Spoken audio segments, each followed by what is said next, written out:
Selamat datang di YouTube Sinematografi UNER. Kenapa kita bikin konten YouTube? Karena sinematografi nggak cuma nonton.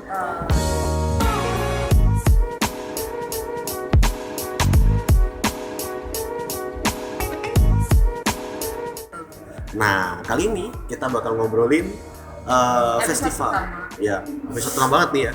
Ya. Mau ngomongin festival. Nah, festival apa? Festival yang kita datengin Februari kemarin, yaitu Itu Ganesha Film Festival. Asik, Ganesha Film Festival atau biasa disebut Gunfest. Ya, betul sekali. Nah, Jadi, Ganesha Film Festival ini adalah festival punyanya anak ITB atau nama komunitas saya itu Liga Film Mahasiswa LFM.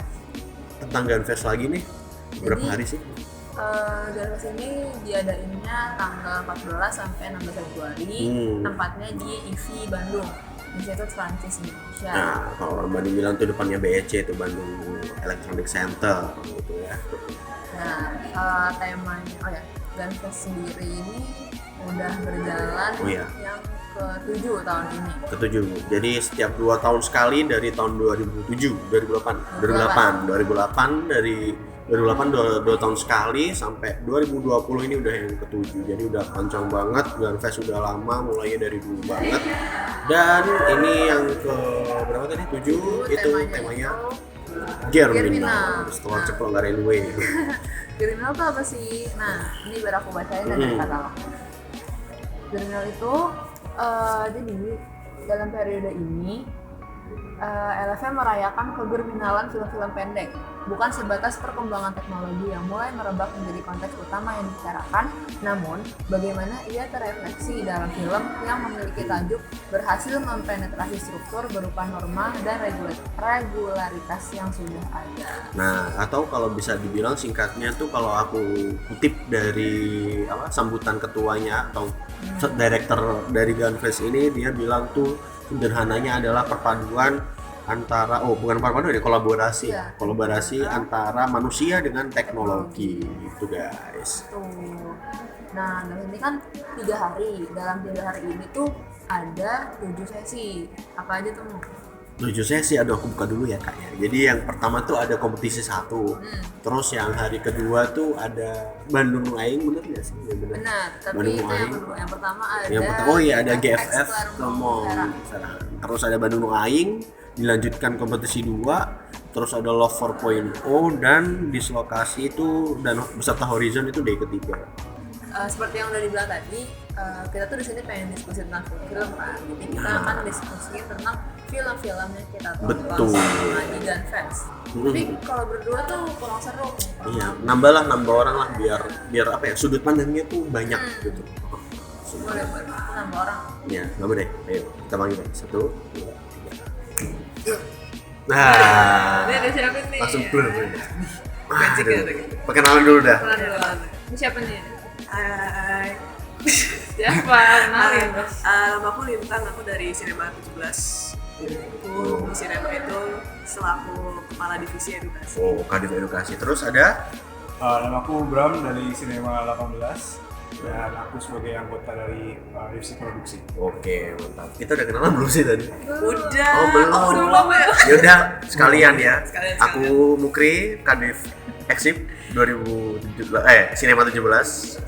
Aku Iza, anggota Exit Cinema 17. Yo, iya. Jadi dari day one dulu itu ada kompetisi 1. Nah, di kompetisi 1 itu ada mainin berapa film ya? 3 film. 3 dari 7. Ya, 3 dari 3 dari 7. 7.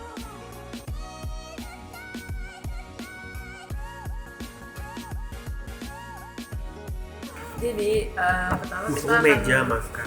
nge-review film sesuai sama ini ya, urut dari day one. Betul, dari jadwal pertama. Yang pertama ada kompetisi 1 itu filmnya ada Meja Makan, Bukan, Meja Laut Makan, Kecilku. Laut Kecilku, terus Rikos. Udah, Tiga.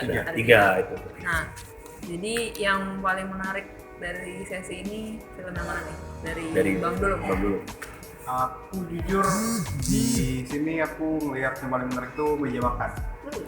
Kenapa tuh? Dari cara berceritanya yang agak unik, tapi tetap nyampe gitu. Walaupun dia teman-temanku bilang nggak kena, tapi Iya. ada beberapa alasan personal yang bikin kayak ini film nyampe banget ke penonton. Ya, jadi menurut Don tuh ada simbolik-simbolik yang sebenarnya nyampe sebenarnya gitu. Iya sebenarnya nyampe, cuma kadang ada beberapa juga yang sebenarnya nggak terlalu penting tapi ada di meja makan, kayak misalnya contohnya main musik. Iya, Baby Anika itu. Iya. Setuju. Suaranya kayak annoying gitu ya. Kayak kenapa gitu? Agak apa ini? Meja makan dulu. Aku kan udah nonton Meja Makan tuh ini yang kedua kali pas di Gantes-nya. Dan sebenarnya aku pas pertama kali nonton tuh ngira kalau film itu mengambil mungkin kursi moralnya dari ibunya, di posisi ibunya. Sama pertama kali nonton ya, yang menceritakan tentang keapatisan keluarganya lah. Iya, Awalnya aku kira betul, gitu kan. betul. Namun pas Gunfest kemarin tuh aku mungkin pertama kali kalau sebenarnya ini filmnya sangat mengakar dari sang sutradaranya sendiri gitu loh. Malah dari kursi moral sang sutradaranya sendiri gitu. Tapi ya sebenarnya di filmnya ya tergantung siapa pihak, gak ada pemihakan sama Iya. sekali sih, cuman Tergantung interpretasi gitu. ya bisa dibilang. Tapi aku tidak mengira kalau filmnya itu sangat personal atau sedekat itu dengan pengalaman sutradaranya sendiri Iya, waktu dari pengen kacamata jawab dia itu sendiri. juga waktu jadi meja makan ya, menarik banget. Terus selanjutnya tuh apa sih? Di sesi kopi satu ini tuh ada yang menang jadi gajah pinilih, yang terpilih jadi film yang terpilih jadi gajah pinilih, yaitu film Repost. Ya. Nah kalau menurut kalian sendiri gimana film Repost? Ini dari Lintang dulu. Repost sendiri itu adalah film kesukaanku dari iya. sesi pertama ya, bukan sesi kedua. Karena menurutku ini berhasil menggabungkan elemen-elemen masa kini atau cara penuturan cerita yang menginkorporasikan ya dunia digital sendiri gitu loh. Dan di cerita Repost kan itu tidak bisa lepas dan sangat melekat gitu dengan keberadaan cyberspace atau internet sendiri terhadap kejadian cyberbullying kakaknya gitu. Dan Iya. cara dia bisa menggabungkan dua cerita tersebut, atau yang dibilang sama ini ya si sutradaranya, dua dunia nyata dan dunia yang tidak nyata Iya. dalam sebuah karya yang terasa sangat nyata di kita, dan itu betul sangat dekat banget, sangat Dekat dekat banget. banget juga kan. Kalau menurut lo sendiri? Aku seneng ini sih teknisnya, karena jujur ya dari soundnya, terus dari pengambil gambarnya, sama personifikasi beberapa benda yang sebenarnya bisa dipakai, bisa diperankan oleh manusia gitu, tapi ya, digunakan kayak boneka Ya. Dan penggambaran kesepian dan penggambaran perjuangan dari sang kakaknya yang untuk menghadapi kejelekan ini sendiri juga dituturkan dengan cara yang sangat menarik ya, Iya. karena misalnya dia yang merasa jelek aja secara fisik itu kayak ditutup pakai Iya, perban, perban. which realistically aku nggak tahu ya itu betul atau enggak. Apakah memang benar-benar dia mengunci diri sambil menggunakan beban di palanya.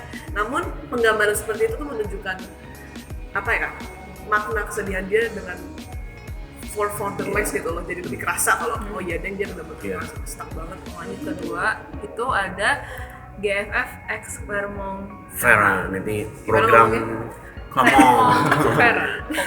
Clemon. Lo kan nggak nonton ya? Aku nggak ikut. Oh iya, jadi Clemon Ferran tuh adalah sesi ini ya, sesi dari kolaborasi sama kolaborasinya Gunfest dengan Claremont Ferrand International Short Film Festival. Nah, ya, kan EV kan tempatnya tuh Institute Franchise Indonesia. Jadi ada Prancis-Prancisnya gitu. Di sesi ini ada 7 film. 7 film Prancis yang unik banget. Iya. Nggak Prancis sih, Nggak Prancis. Nggak dari Prancis. Maksudnya yang dari festival Clermont Ferrand gitu ya. Dari festival Clermont Ferrand sendiri. Cuman memang banyak referensi yang aduh bikin pusing. Iya, jadi enggak. Teman-teman. Dan ini ada juga animasinya gitu loh. Ada film animasi. Ada yang film cuman footage aja yang gitu. So yang mau dibahas dari GFF X Clermont Ferrand ya apa? Kamu sendiri paling seneng ya, Bang? Aku paling seneng yang terakhir, yang Swatted tuh, yang cerita yang ini yang Boneka kaki ya? nggak apa-apa lah. yang apa? Yang apa sih yang game streaming tuh, live streaming, ketika ada orang live streaming game, terus ada panggilan apa? Ada telepon fiktif yang ngomong sebagai pelaku kayak sosok Korban, jadi pelaku ya. korban terus jadi pelaku pembunuhan Iya. gitu dan nge-share lokasinya tuh ke Orang orang yang yang lagi lagi live live streaming. Jadi itu kayak ya kaget gitu aja, nggak salah apa-apa, tiba-tiba enak-enak live streaming ditonton ribuan orang, tiba-tiba digerebek, itu kan bikin malu dan bikin kayak serangan serangan iya, jadi kayak ya anjir. Dan lucunya tuh animasinya disajikan di film dokumenternya tuh animasi orang tembak-tembakan gitu, game tembak-tembakan polisi dan teroris. Nah ketika si gamersnya lagi main tembak-tembakan itu datang beneran polisinya. gedor-gedor kamar. Ya di antara lucu sama miris sih sebenarnya, kan emang respon, jadi kan kita ngelihat juga bahwa fenomena 911 di sana sangat fast rap Cepat gitu. tanggap. Jadi habis ditelepon langsung datang, lokasinya udah dapat, langsung disergap, langsung didobrak gitu. Ya nunjukin juga itu sih. Asik sih gitu. Karena menjadikan sih. Menyedihkan Karena sebenarnya. SWAT itu emang kejadian yang Nyata, iya, jadi ada footage Exactly. lagi live streaming Iya, digerebek itu terus footage-nya di- terlihat lumayan real. real Dan bahkan yang hal paling Polis iya. gitu. Dan selagi kita diperkenalkan tentang kejadian SWAT itu, contoh-contoh kan kita diperkenalkannya dengan ya ada kejadian SWAT, habis itu komen dari orang yang di SWAT-nya Betul. kayak gimana. Dan selagi dia menuturkan pengenalan terhadap apa itu sebenarnya SWAT dan kejadian-kejadian SWAT yang terjadi, makin lama tuh alurnya makin miris. Kayak Miris, makin ya. sampai ada anak Oh iya, anak kecil, anjir, bener itu. Kayak di tengah-tengah kita udah ngerti gambaran, oke SWAT Habis itu itu seperti ini netizen dan komen gimana. swatted, hahaha, swatted, mampus kayak gitu, Mbak. Maksudnya dalam bahasa Inggris ya, gitu. Mampus bahasa Inggris Mampus gitu, swatted. Yeah, you get swatted, bro, gitu. Welcome to the gitu, kayak Welcome gitu to lah. the- seru sih. Kan kasihan gitu anak SD aja. Ya semua sih kasih. Tapi anak SD secara spesifik itu kenapa? Aduh, iya Ini kenapa? prank level 911 ya. Ups, salah kenapa? Iya. Kalau aku sih kesukaan dari Mount Vernon tuh yang The Passage. Hai. Itu film yang sangat non-Indonesia. Mungkin selama aku nonton di Gunfest, dan itu malah menjadi salah satu film favoritku di festival. Keseluruhan festival tuh aku paling suka Oh. The Passage. Karena buat yang belum tahu, Clermont Ferrand sendiri itu adalah festival film pendek yang diadakan di Prancis berkala, dan mereka itu, aku nggak tahu apa tema festival atau festivalnya sendiri, namun mereka selalu berkutat dengan film-film eksperimental dari all over the country.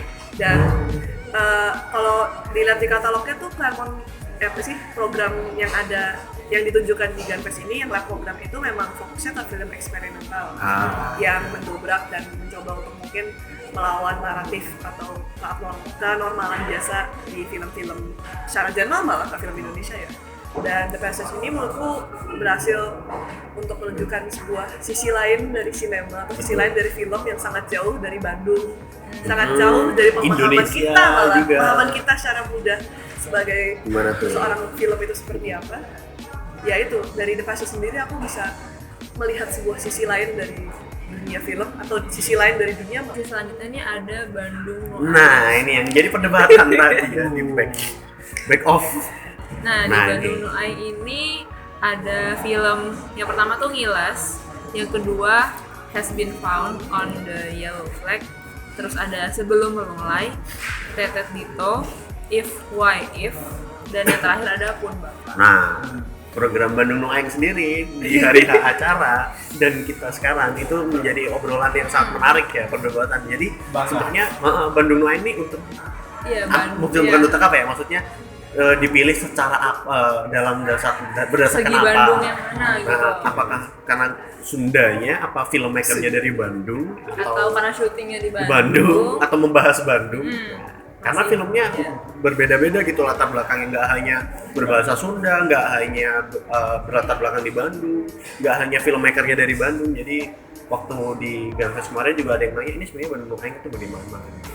Nah, kalau dari Bang sendiri gimana Bandung Noaeng? Jujur Dasar filmnya juga ya? aku nggak tahu sih ini proses kuratorialnya kayak gimana gitu yang jadi dasar ini masuk Bandung Noaeng itu gimana gitu. Karena aku kemarin lihat film beberapa sutradaranya itu bilang kalau mereka nggak ada di Bandung gitu.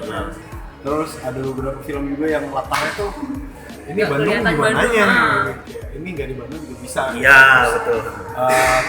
mungkin ada beberapa film yang emang pakai bahasa Sunda. Udah. Tapi kan Sunda nggak Bandung juga. Tapi yang berbahasa Sunda pun itu Nggak di aja. Jawa Barat ya. Iya Jawa Barat, tapi nggak di Bandung. Jadi Bandung ya, itu gimana? gimana gitu. Tapi kalau ada satu film yang menarik tuh yang mana dari satu sesi? Aku ngiles sih. Yang pertama ya. Iya. Kenapa tuh? Ngiles itu untuk orang Bandung itu dekat banget. Diculik itu sangat Diculik. Diculik tuh waktu bisa setiap waktu. Iya. Waktu maghrib maksudnya dia. Iya Surabaya juga gitu itu deh. jadi Tapi kan omongan kalau di Sunda. Jadi kalau misalnya udah maghrib belum pulang, ntar diculik sama itu. Sama hantu. Iya. Kalau di sini wewe gombel kalau di Jawa. Tuh, terus Jawa. ya awalnya gimana ya? Awalnya nggak horor banget sih.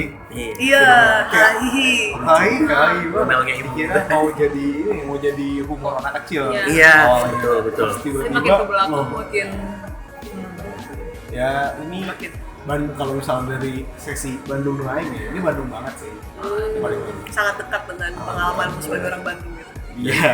Dan yang kerennya latar belakangnya itu kayak sederhana sih ya, kayak Sederhana orang banget, sederhana. anak kecil di mau rumah, main, main di rusun kan. terus kelewat maghrib, Ya. diambil udah gitu. Tapi disajikannya menarik gitu. Jadi jam scare-nya juga nggak. Iya ada jam scare juga dan Nggak. lumayan. Lumayan sih. Itu artnya bagus banget. Dia nggak main dari sound tapi dari artnya, dari Kalau Lina sendiri paling suka film apa nih? Dari sesi Kalau Bandung aku- mulai. Dan film kesukaanku tuh ya ini FYF. Iya, ngobrol ya. Novi Nasution. Kenapa tuh? Karena aku sendiri sudah pernah nonton beberapa film Novi sebelumnya. Yang Sweetness Satan. Oh, iya. Buatan dia. Oke. Dan di FYF ini kenapa aku sangat suka adalah karena pembawaannya tuh sangat gampang gitu, simpel banget, cuma percakapan, modal percakapan yang di-cut back to back akan sesuatu yang seharusnya dan bisanya terjadi namun tidak. Dan aku juga pas nonton tuh udah mikir kayak ini dia proses pembuatannya tuh gimana ya, apakah dia memang sudah membuat skripnya dulu dari awal disusun seperti itu terus dipotong back to back, atau dia syutingnya gimana. Dan pas di sesi Bandung Noy kan Novi-nya sendiri menjelaskan kalau itu film spontan. Itu Nggak ada skrip. film Nggak ada ada skrip. skrip sama sekali, dan film yang sangat untuk mengisi luang waktu aja, namun hasilnya Ringan tuh tapi ringan tapi iya. enak, Enjoyable. enjoyable. Enjoyable. Iya, Liburan nggak ada ya hiburan. Dan dia sendiri bilang kan kalau dalam filmnya itu mempertanyakan pilihan pemilihan Oh, iya. arsitektur di betul. Bandung yang Iron Man tapi di tengah Kenapa kok bukan Terus ada Superhero. bukan sebenarnya Indonesia, terus ada kenapa ada patung dinosaurus di Taman Lansia? Di Taman Lansia, Kayak, iya. for what? Iya. dan Bandung sendiri kan memang sebuah kota yang sangat kreatif ya, dari Ridwan Kamil sendiri yang dimana penempatan arsitektur dan semuanya itu sangat memiliki makna dan relasi yang kuat lah dengan pembangunan kota Bandung sendiri. Dan di film ini ya Rofi mungkin mempertanyakan aja dengan isu Aku kenapa bisa ya kok kayak gini, cuman dengan cara yang sangat tidak mendalam untuk mempertanyakan arti meaning arsitek dalamnya, tapi ya hal simpel aja. Melalui Dinosaur media. ada di Lansia. Ya, lanjut. Lanjut ke sesi kompetisi 2. Nah, di kompetisi 2 ini ada film How to Act Like Human, Oh iya. OM, Oh iya. Ya. terus Santun Rakyat, dan Mama, itu tuh film keren-keren banget. Sebenarnya harus di review semua, cuman ya kompetisi 2 nih agak durasi guys. agak jauh sama kompetisi 1. Iya, jauh banget dari kompetisi satu Kesan, ke kedua. kesan. Seret. nggak nonton sih. Keren banget, keren. Dia kabur. Keren banget. Yang paling apa ya, yang menarik perhatian dari film dari sesi ini tuh apa ya? Mungkin dari berapa? Dari sesi kompetisi 2 nih yang jelas storytelling, cara storytelling. Karena film-film di kompetisi 2 ini bener-bener aneh-aneh storytelling. Kayak Aneh-aneh. Good Tapi- weird, tapi really kena, good guys. weird. Jadi pertama ya OM. Kamu OM. OM kan ya yang di urutannya pertama. Iya, oh kalah ya. Udah sering nonton juga, udah sering Ya, hampir kan kalau OM. Iya, iya. terus. Yang baru pertama aku lihat tuh ini Anton Rakyat. Nah, mari. Ini gabut banget sih, Pak. Ini gabut banget sih, Pak.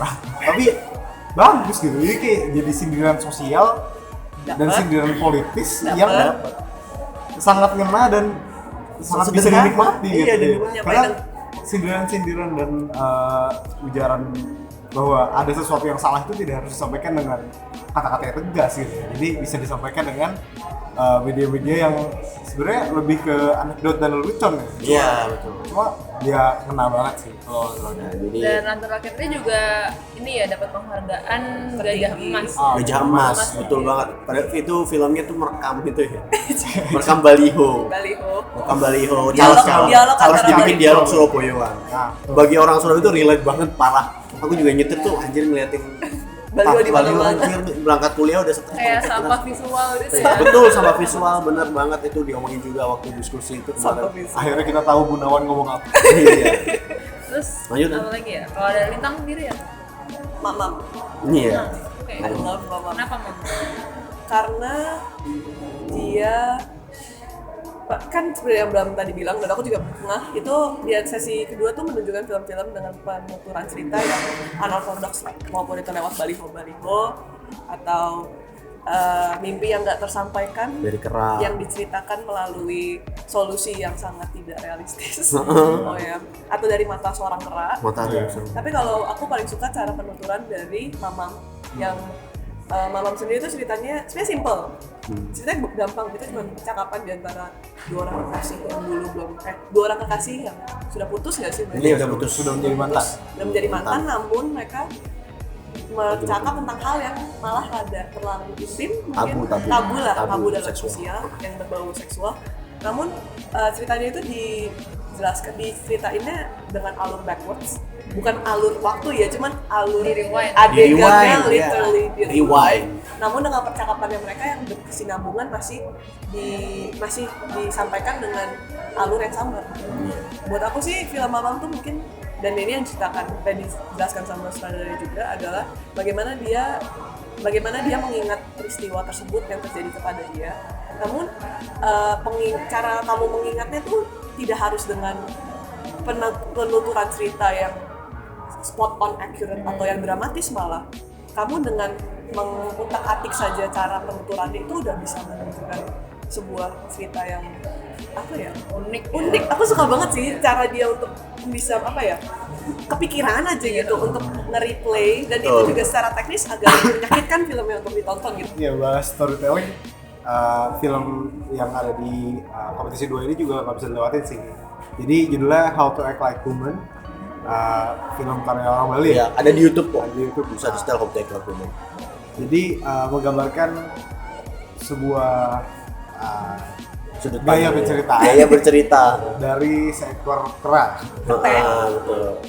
Jadi yang jadi apa ya, surprise banget adalah di awalnya dia cerita namanya Darwin. Darwin itu Tentang monyet. Iya. Bagus ya namanya. Bagus Iya. banget, sangat Itu, tidak uh, tidak ada korelasinya sama sekali dengan teori Iya. evolusi, sama sekali nggak ada. Aduh.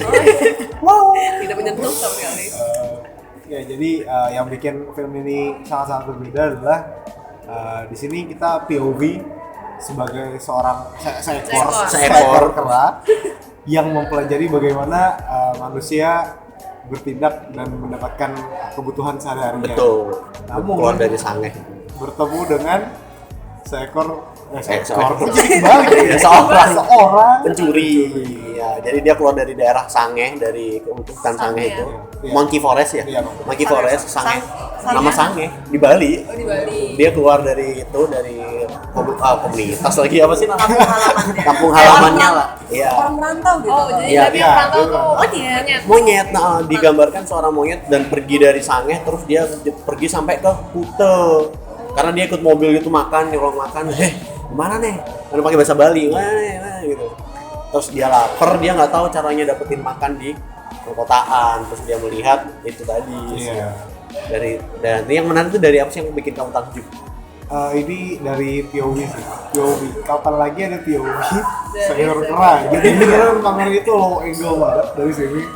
Terus kayak dia Darwin tuh masuk mall, terus orang-orang pada ngeliat ke bawah. Pada nengok ke bawah sampai benar-benar pada lewat. Iya. Sampai ke bawah tuh pada ngeliat ke bawah. handheld Jadi, terus itu kelihatan banget kayak wah ini kalau dari gaya cerita sih asik Asik dan banget. movementnya tuh bener-bener kayak mata banget ya, Generic jadi banget. jadi kayak loncat ke gitu kameranya tuh berasa jadi monyet ya kan? Iya. semuanya tuh. ada yang ngira tuh GoPro ditaliin di monyet tapi Iya, untuk waktu yang lama aku mikir itu Iya, anjir. mungkin monyet yang Enggak. sangat hebat dilatih. Enggak, karena aku bingung itu nggak mungkin sesuatu yang dijalankan oleh seorang manusia. Iya. Karena ternyata pas diskusi itu manusia. Iya, Gitu, iya. betul. Itu. terus juga film ini tuh juga didukung dengan bukan dialog, monolog bahasa Bali yang nyeleneh dan lucu. Iya. Itu asik banget buat diikutin dan didengerin tuh asik banget. Lanjut ya, ini sesi terakhir yang kita tonton nggak? Iya, Karena iya. kan terakhir tuh nggak datang kan? Iya, ada Jadi- sebenarnya selain sesi yang selanjutnya ini ada dislokasi sama Horizon. Cuman kita Nah, nggak sesi datang. ini itu sesi yang paling bikin baper kali Bapak, ya. betul. Sesinya Aku tuh nggak datang sih jadi. Ya, juga tuh Love 4.0. Jadi di Love 4.0 ini ada film Midnight, lalu Pemungut Sampah dan Cerita Tentang Pemakan Bangkai, ada JJS Jalan-Jalan Sore, Kami Sedang Memadu Kasih Selama-lamanya, dan yang terakhir ada Suburbia. yang paling bikin baper. Iya, panjang dan baper. Yang paling bikin baper sih sebenarnya jalan-jalan sore karena rakyat kecil gitu aja yang berusaha untuk liburan tapi cuma bisa ke Monas.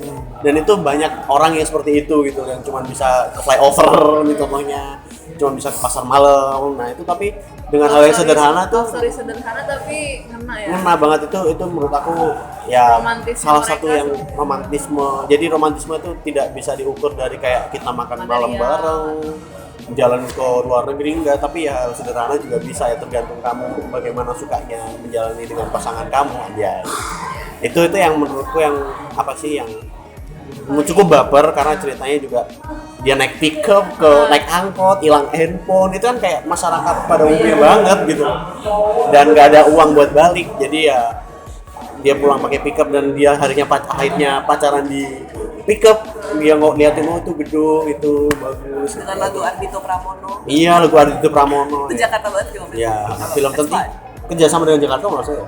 Oh iya. Oh iya. Iya, kerjasama dengan Wonderful Jakarta apa ya Dinas Pariwisata Jakarta Iya, ya. iya. Pokoknya itulah yang pariwisata itu sih menurutku cukup menarik lah.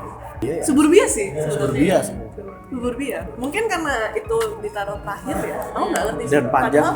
Padahal sebenarnya menurutku film-film yang lain tuh mungkin mempunyai kekhasan atau aspek teknis, bukan aspek teknis jauh jangan.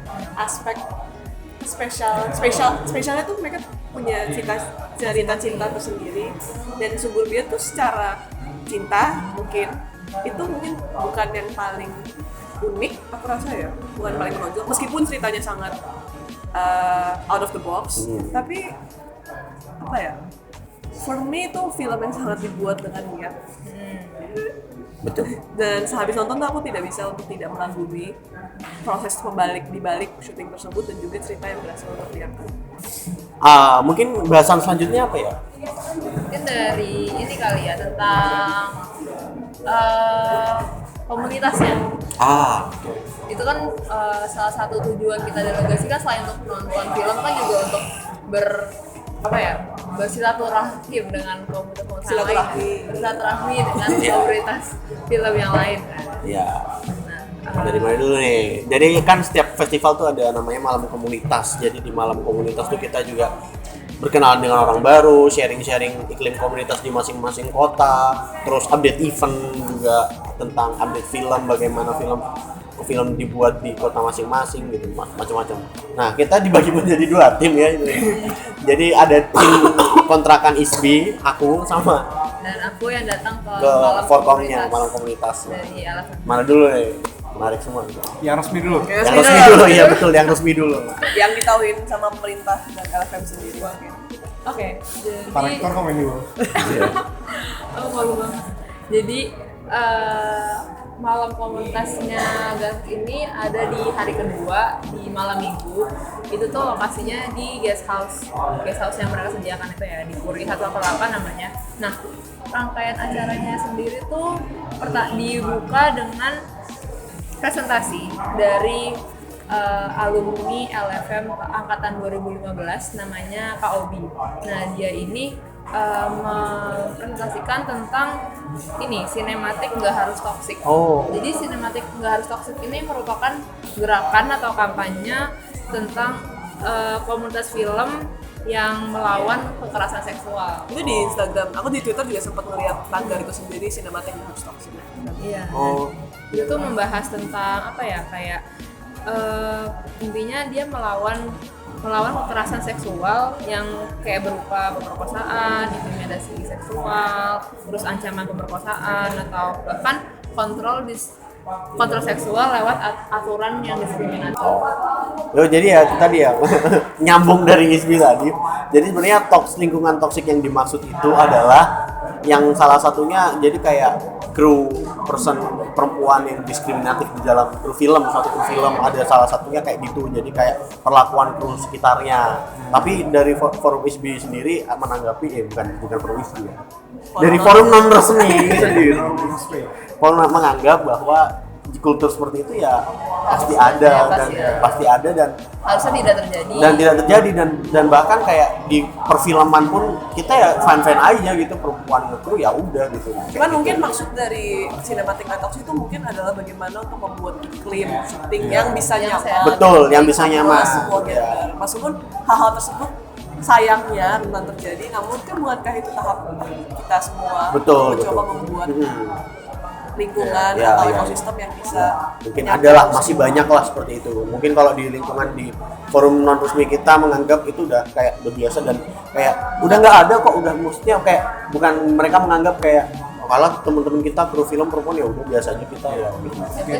Cuman kan nggak sadar bahwa masih luas lah banyak pun. Karena kan perfilman kan nggak cuma di yang kita tahu aja. Iya betul. Banyak cerita yang terbuka. Mengenai sinematik yang toxic ini banyaknya di perfilman yang feature film. Jadi forumnya itu tentang toxic terhadap terhadap apa tuh maksudnya ya? Kekerasan seksual. Jadi ya ada unsur sosialnya juga, bagus banget bahasannya, tapi dikaitkan dengan lingkungan perfilman. Nah, kalau dari kita sendiri sih yang kita bahas juga iklim komunitas ya. Jadi kayak di iklim komunitas Bandung itu juga membahas bahwa masih membangun kekuatan iklim komunitas Bandung. Mereka ada salah satu teman dari ISBI dan dari LFM juga. Mereka sendiri merasa bahwa kayak di antara komunitas Bandung itu masih ada gap gitu. Jadi kayak mereka merasa yang udah lama itu sama yang masih baru-baru masih ada gap gitu. Nah, kalau aku menimpali kan kayak di Surabaya ya masih saling mengundang gitu lah. Kalau ada UPN dari Bentak, dari Unitomo, kalau ada acara film masih saling mengundang, di UNER pun juga saling mengundang. Tapi ini jadi sesi refleksi diri juga sih buat skena Surabaya. Di mana di Bandung sendiri walaupun udah sekuat itu dia masih bilang ini kita masih dibangun. Benar. Terus kita apa dong? Iya, masih di mana? Masih blueprint. Benar, karena kita tahu sendiri kan kayak kalau Kota Bandung tuh aku lihat tuh sangat ekspresif terhadap seni dan apalagi film juga udah sangat ekspresif lah anjir, kayak dari komunitasnya udah mulai banyak festival beef juga dari sini udah juga muncul gitu. Nah, dari situ dari UNER kita agak di sini juga ya. Kapan bikin acara? Masa kamu terus yang datang? Ada. Iya, ya soon lah ya. Insya Allah tahun depan lagi anjir, amin ya. Dan teman-teman PFS lainnya juga datang, kita ngobrol sampai jam 3 ya waktu itu. Terus ya special shout out juga, makasih banget buat ISBI. Iya. Yang sudah menampung para musafir tersesat ini. Memberikan suaka bagi para pencari suaka asal Surabaya ini. Hospitalnya keren banget, kita ya mantap lah. Airnya enak. Juga ada anak-anak isi Surakarta juga ngobrol panjang lebar tentang bola Indonesia macam-macam lah. Mungkin tambahan lagi apa lagi bahasan dari Markom resmi. Apa ya, setelah itu paling ada ini sih presentasi dari komunitas-komunitas. Iya. Itu ada dari Unpad. Unpad tuh namanya Gelanggang Seni Sastra Teater dan Film. Jadi itu digabung. Oh iya benar tuh. Coba sebutin 5 kali. Gelanggang Seni Sastra dan Film. Lalu ada Calon Noing, terus Kine Visip UNS tadi ya. Ya. Sama ada Media Festival Jawa Barat itu sih. Terus setelah itu acaranya bebas untuk mau ngobrol ke komunitas mana aja tuh bebas. Dan itu aku sih ngumpulnya sama anak-anak LFM itu sendiri gitu. Ngapain aja sih? Ngapain ya? Ya ngobrol-ngobrol sih kayak saling nanya aja tentang lebih ke ini sih tentang organisasinya, Prokernya, terus susunan bentuk- kepanitiaan ya. Enggak, bentuk Disusun. organisasinya. Iya, betul. Kayak gitu. Tuker-tukeran IG kan? Nyari Iya sendiri. dong. Iya, nyari sendiri kan kamu. Jangan dibuka dong. Gitu. Ya. Oke. Terus apa? Mak ada suguhan apa tuh? Apa ya mungkin kalau aku bisa dapat info dari anak-anak itu kenapa dia bisa bikin acara Gunfest ini ya karena mungkin memang ada perbedaan dari sumber daya manusianya pertama karena dia itu satu angkatan tuh 90 orang. Oh 90 nggak sampai 200. Satu angkatan. Oh satu angkatan. Ini, Oh iya. Ya benar berarti 200 persen. Dan sedangkan kita aja cuma 56 ya yang baru ini. Ya, Jadi aktif. mungkin dari Yang sumber aktif daya tuh. manusianya aja juga. Yang lolos juga 40. Total aktifnya 70 ya. Semua tiga Semua satu angkatan. angkatan tuh Tiga. Ya, Tiga angkatan 70 sampai 90 lah. Holy wow, that's a lot of humans. Aku sangat senang dengan Gunfest. Terima kasih LFM dan Rektor ITB. Ya, plus disregard rektor aja nggak apa-apa. Dari LFM sendiri aku mungkin mau memberi terima kasih besar sudah mengadakan Gunfest dan mengenalkan aku kepada film-film yang sangat berada film-film baru yang ada yang jauh sekali dari pemahamanku, ada yang sangat dekat, ada yang nyosor Jauh dari pemahaman kultur saya. ya, jauh dari kultur. Dan semua namun itu tetap tontonan yang sangat menyegarkan untuk 2 hari. So, thanks a lot. Ya. Intinya kita banyak belajar dan banyak dapat hal baru lah. Mantap banget. Oke, itu Aku tuh nggak mau ngomong say ya. thank you juga buat ini LO kita Exi sama Oh iya. Yang jadi MC Yang jadi dadakan. MC Yang ex yang nggak pernah Nonton nonton ya Kingsman. dari YouTube Sinematografi. Sampai ketemu di konten berikutnya. Sinematografi Gak cuma nonton nasi.